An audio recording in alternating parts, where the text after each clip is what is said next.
we were speaking about Elon Musk last week for a lot of the podcast, and I said we'd follow up with the result of his compensation vote, and you've probably heard that the shareholders voted in favor. They voted 77% of the vote was in favor of Elon Musk to receive his $56 billion compensation package.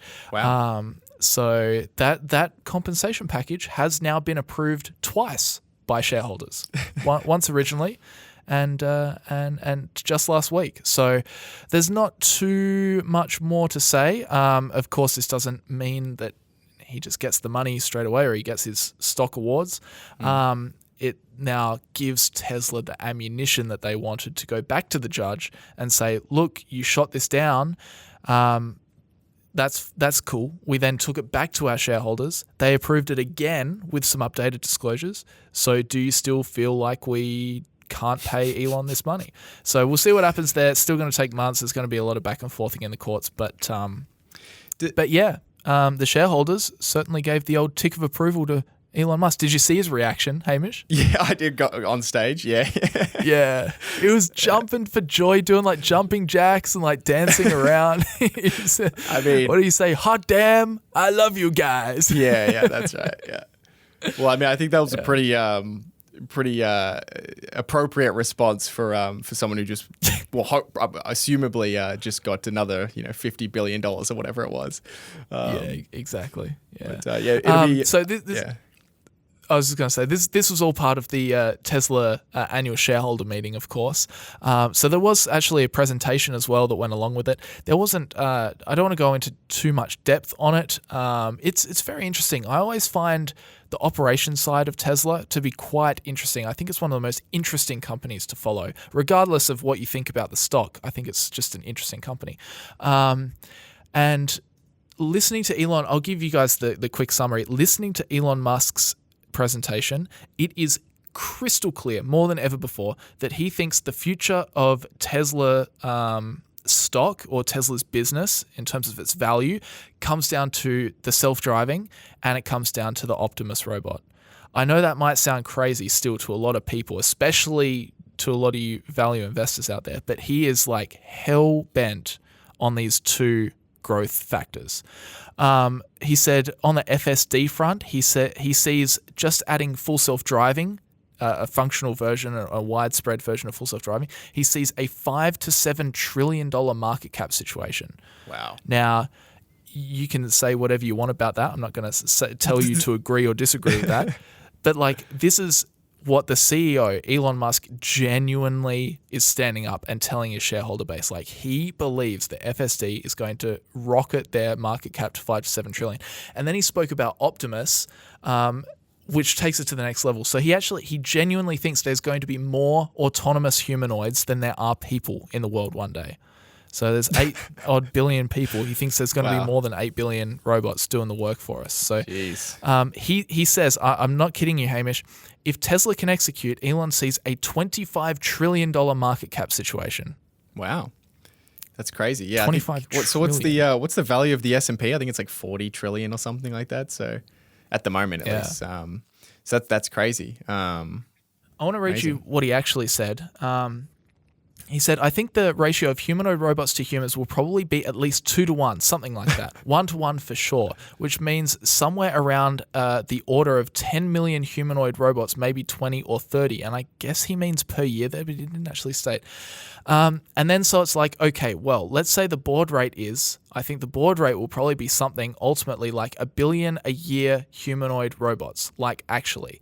And if Tesla has just a 10% share of that, and it might be a lot more than 10%, and we make like 100 million Optimus units a year, I mean, for reference, the auto industry is roughly 100 million vehicles per year. So that's sort of similar ballpark, at least within an order of magnitude. And I think we could make one for a cost maybe at really high scale of about $10,000. It's so hard to read Elon's speech transcribed, man. So his brain is just all over the place. Yeah. Anyway, back to what he was saying. And I think if you sell it for $20,000, I think this is at large scale volume. Tesla could basically make about $1 trillion of profit per year from that. Wow. So he's got like I'm not trying to convince you guys whether you believe that that's going to happen or whether you don't believe. In fact, I'm sure there's going to be comments in either direction. The believers will say yes, and the non-believers will say Elon is crazy and he's never got a prediction right in his life.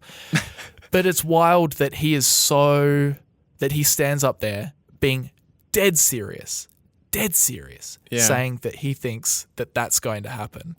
He's I hope he can pull it off. He's pretty ambitious. I mean, I could definitely. I don't know. Yeah, I don't know if I agree with him that I would say that there's going to be more than there's humans here now. But I could definitely see a future where people, like a lot of households, have like one or two of these robots just doing housework. So you could definitely, you can make. I think you could, super long term, I think you could definitely make the argument for at least each household in, say, like in the United States, for example, having one or two. And then obviously there's, factories and that sort of thing. But yeah, I don't know. It's some of these things that they're just so, the technology is that when we're gonna see this is so far out into the future that it's just, to me, it's like, who knows what it's actually gonna look like. And Elon's it's like people that try and model out their earnings for like the next 20 years. Yeah, exactly. Yeah, I mean, we can't even predict like the next 6 months. So, we'll kind of see how it plays out. But interesting. It's wild, isn't it?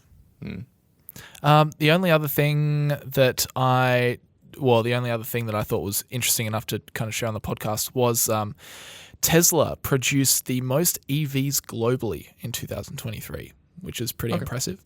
BYD was second on the list and VW was third. I think BYD was like 1.6 million and Tesla was 1.8 million units or something like that.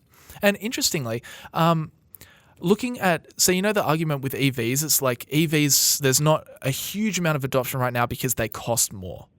Generally speaking, they cost more upfront and then after that they're cheaper. Whereas with a gas-powered car, they cost less upfront, and then after that, they're more expensive. Yeah. Tesla chucked up an average cost per mile to own the Model Y and the comparable BMW, the X3. And for the X3, the cost per mile they figured out to be about $1.18, and the Model Y was only around 70 cents, which I thought was a really interesting statistic, which shows you that while EVs and I think I'm not exactly sure what lifespan they put on these cars, what time period it's over. I think normally Tesla use around 15 to 17 years for their lifespan. But it's pretty wild just how much cheaper EVs are if you are someone that likes to buy a car and just hold it forever until you need a new one in like 20 years. So I thought that was quite interesting actually. But just a small little anecdote. And most of the costs... actually... Sorry. Yeah. I was just going to say most of the costs, the increased cost is in the batteries at the moment. Is that right? Like it's just the batteries are really expensive. Batteries are quite I mean, pricey. that'll come down over time, as the technology evolves.